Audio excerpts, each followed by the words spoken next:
സപ്ലൈകോ ഉൽപ്പന്നങ്ങളുടെ സബ്സിഡി വെട്ടിക്കുറച്ചതിനെതിരെ യുഡിഎഫിന്റെ നേതൃത്വത്തിൽ വലിയ പ്രതിഷേധമാണ് ഉയർന്നത്. കോഴിക്കോട് ജില്ലയിലെ വിവിധ ഇടങ്ങളിലുള്ള പ്രതിഷേധം പുരോഗമിക്കുകയാണ്. ഞാനിപ്പോൾ നിൽക്കുന്നത് വേങ്ങേരിയിലാണ്. വേങ്ങേരി ഔട്ട്ലെറ്റിന് മുന്നിലാണ് യുഡിഎഫിന്റെ നേതൃത്വത്തിലുള്ള പ്രതിഷേധം.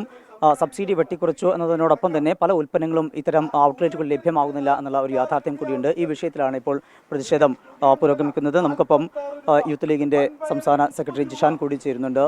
ഈ സമരവുമായിട്ട് എങ്ങനെയാണ് മുന്നോട്ട് പോകുന്നത്?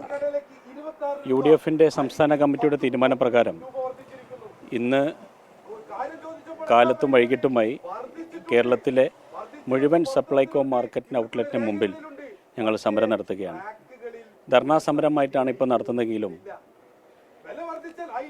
LDF സർക്കാർ ഈ 70% സബ്സിഡിയിൽ നിന്ന് 35% കുറച്ച ഈ 13 ഇനങ്ങൾക്കുള്ള ഉത്തരവ് പിൻവലിച്ചിട്ടില്ല എന്നുണ്ടെങ്കിൽ ഭക്ഷ്യമന്ത്രി ഉൾപ്പെടെയുള്ള ആളുകളെ റോഡിൽ തടയാനാണ് ഇവിടെ YFിൻ്റെ നേതൃത്വത്തിലും തീരുമാനിച്ചിട്ടുള്ളത്.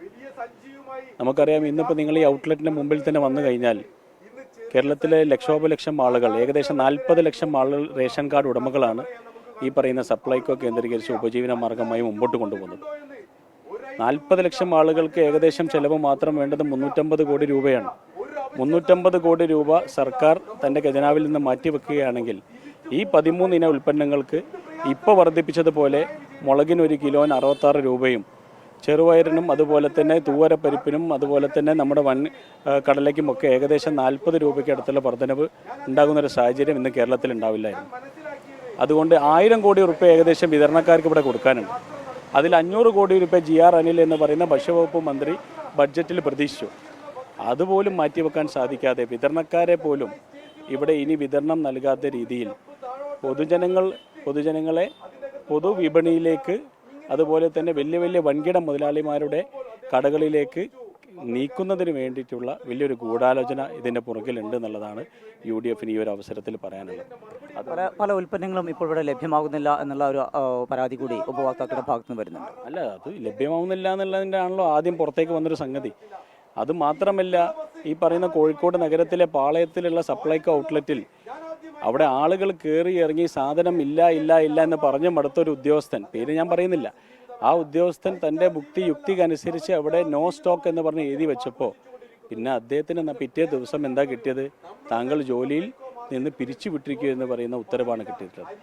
അപ്പോൾ അങ്ങനെ ഇതിൽ നിന്നിപ്പോൾ ഇന്ന് പത്രമാധ്യമങ്ങളുടെയും അതുപോലെ തന്നെ ദൃശ്യമാധ്യമങ്ങളുടെയൊക്കെ നമുക്കറിയാൻ സാധിച്ചത് ബിജു പ്രഭാകർ എന്ന് പറയുന്ന ഭക്ഷ്യവകുപ്പിൻ്റെ ഉത്തരവാദിത്തപ്പെട്ട ഒരു ഓഫീസർ ഈ പറയുന്ന ഉദ്യോഗസ്ഥന്മാർക്ക് ഒരു ഉത്തരവ് നൽകിയിരിക്കുകയാണ്. എന്താണ് ആ ഉത്തരവ്? ഇവിടെ നോ സ്റ്റോക്ക് ഒന്നും നിങ്ങൾ എഴുതാൻ പാടില്ല. എഴുതിയിട്ടുണ്ടെങ്കിൽ നിങ്ങളെ വീണ്ടും ജോലിയിൽ നിന്ന് പിരിച്ചുവിടുന്ന വലിയൊരു അപകടാവസ്ഥയിലേക്കാണ് നിങ്ങളുടെ ജോലി മുമ്പോട്ട് പോകുന്നുള്ള ഒരു ഭീഷണിയാണ് ഇതിലൂടെ മുഴക്കിയിട്ടുള്ളത്. അപ്പോൾ ഒരു ഭാഗത്ത് നീതിയും ന്യായവും നടപ്പിലാക്കണമെന്ന് സർക്കാർ പറയുമ്പോൾ കളവ് പറയാൻ കൂടി സർക്കാർ ഉദ്യോഗസ്ഥന്മാരെ പ്രേരിപ്പിക്കുക അല്ലെങ്കിൽ നിർബന്ധിക്കുക എന്നുള്ളതാണ് ഈ ഒരു അവസ്ഥയിൽ പറയാനുള്ളത്. അതുകൊണ്ട് ഈ നടപടിയിൽ നിന്ന് സർക്കാർ പിൻവലിച്ചിരിക്കണം എന്നുള്ളതാണ് ഈ ഒരു അവസ്ഥയിൽ UDFനും UDYFനും പറയാനുള്ളത്. എന്തായാലും വലിയ രീതിയിലുള്ള പ്രതിഷേധമായിട്ട് തന്നെയാണ് UDF മുന്നോട്ട് പോകുന്നത്.